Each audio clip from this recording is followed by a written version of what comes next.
നമസ്കാരം. LDC 2024 പരീക്ഷയുടെ തീയതി കേരള PSC അറിയിച്ചിട്ടുണ്ട്. Category number 504/2023 504/2023. ഈ തസ്തികകളിലേക്കുള്ള പരീക്ഷാ തീയതിയാണ് കേരള PSC അറിയിച്ചത്. ഓരോ ജില്ലകളിലും വ്യത്യസ്ത മാസങ്ങളിലായിട്ടാണ് പരീക്ഷ. ആദ്യം ജൂലൈ മാസം നടത്തുന്ന പരീക്ഷ തിരുവനന്തപുരം ജില്ലയിലാണ്. ജൂലൈയിൽ നടത്തുന്നത് തിരുവനന്തപുരം ജില്ലയിലാണ്. തിരുവനന്തപുരം ജില്ല.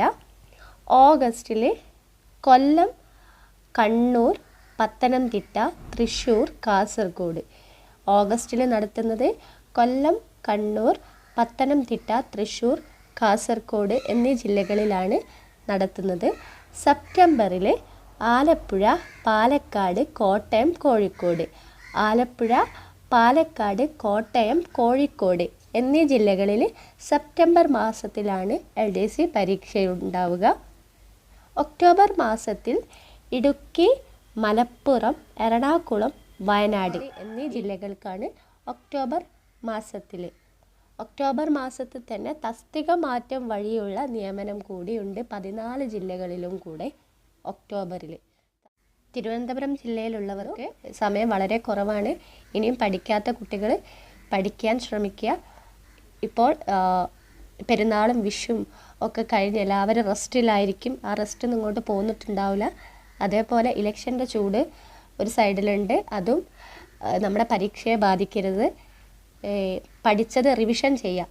ജൂലൈയിൽ എക്സാം ഉള്ളവർ പഠിച്ചത് ഫസ്റ്റ് റിവിഷൻ ചെയ്യുക. എന്നിട്ട് പുതുതായിട്ട് പഠിക്കാൻ ശ്രമിക്കുക.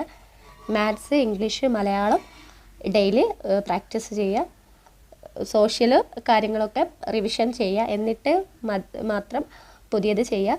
പിന്നെ ഡെയിലി PYQ ചെയ്യാൻ ശ്രമിക്കുക.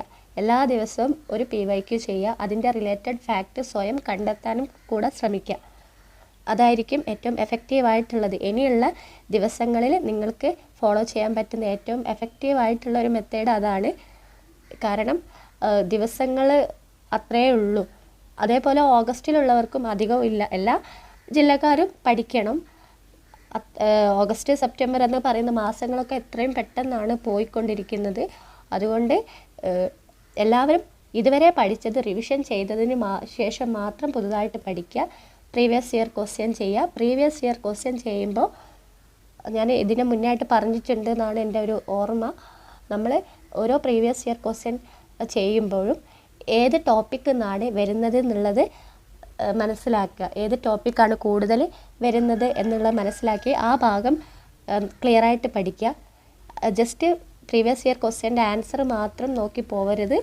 ആ ഒരു ക്വസ്റ്റ്യനിൽ വന്ന ബാക്കി തെറ്റായിട്ടുള്ള ഓപ്ഷനും കൂടെ റിലേറ്റഡ് ഫാക്റ്റിൽ ഉൾപ്പെടുത്തിയിട്ട് പഠിക്കുക. അത് ഏതുമായി ബന്ധപ്പെട്ടതാണ് എന്നുള്ളത് പഠിക്കുക. ശരിയായ ഓപ്ഷൻ മാത്രം ബൈ ഹാർട്ട് വെച്ച് പഠിച്ചു പോകരുത്.